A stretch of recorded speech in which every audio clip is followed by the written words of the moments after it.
Oke. Assalamualaikum dan selamat pagi. Berdirinya kami di sini untuk membentangkan hasil kerja, bukan untuk mengungkapkan perasaan ke dia. Sesuai kata pepatah, tak kenal maka tak cinta. Perkenalkan ahli kumpulan kami. Asik. Nama saya Muhammad Hafiz bin Yaco. Saya Siti Asina binti Rusman. Saya Asmia binti Amran. Saya Ika Syakira. Dan saya Muhammad Idil bin Zuhir. Oke. Tujuan komunikasi di tempat kerja. Yang pertama, kita dapat mempelajari atau mengajar sesuatu kepada orang di tempat kerja. Seterusnya, mengenali tingkah laku sendiri atau tingkah laku orang lain. Dapat berkomunikasi baik dengan rekan sekerja. Selain itu, kita dapat mengeratkan silaturahim antara rekan di tempat kerja, tidak kira agama atau bangsa. Seterusnya, kita dapat membangunkan sebuah kumpulan yang dapat bekerja sama dan bertanggung jawab dalam melaksanakan proyek atau tugasan. Dan terakhir, ia juga dapat menyelesaikan masalah yang dihadapi di tempat kerja. Struktur organisasi formal. Organisasi formal meliputi keterkaitan antara posisi-posisi yang telah ditetapkan. Dasar dari organisasi formal adalah posisi atau jabatan tersebut.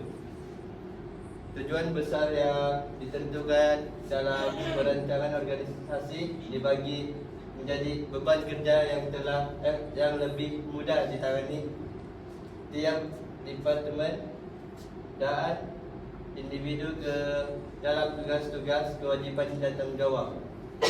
Terdapat prosedur, aturan dan kebajikan yang tegas dapat mengatur segala aktiviti dan fungsi setiap jabatan dalam organisasi. Setiap anggota organisasi tidak diperkenakan campur tangan urusan pribadi dengan tanggungjawab organisasi. Organisasi kompleks banyak mempengaruhi dan mencorakkan kehidupan sosial. Struktur organisasi berpusat, yaitu dalam struktur organisasi berpusat, pihak berkuasa membuat keputusan tertumpu di bahagian atas dan hanya beberapa orang yang bertanggung jawab terhadap pembuatan dasar dan membuat dasar organisasi. Saluran komunikasi formal. Yang pertama, ketuanya pengarah pengurusan, diikuti dengan timbalan pengarah pengeluaran, yaitu pengurus pengeluaran, dan di bawahnya ketua latihan dan ketua pengeluaran. Yang kedua, timbalan pengarah pemasaran, pengurus jualan domestik, dan pengurus jualan antara bangsa.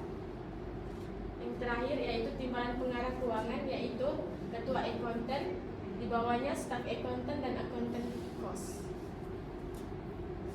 Oke, seterusnya rangkaian komunikasi formal. Dalam satu organisasi, saluran formal ia wujud dalam bentuk komunikasi rasmi seperti yang ada pada peta organisasi dan disebutkan dalam penerangan jabatan.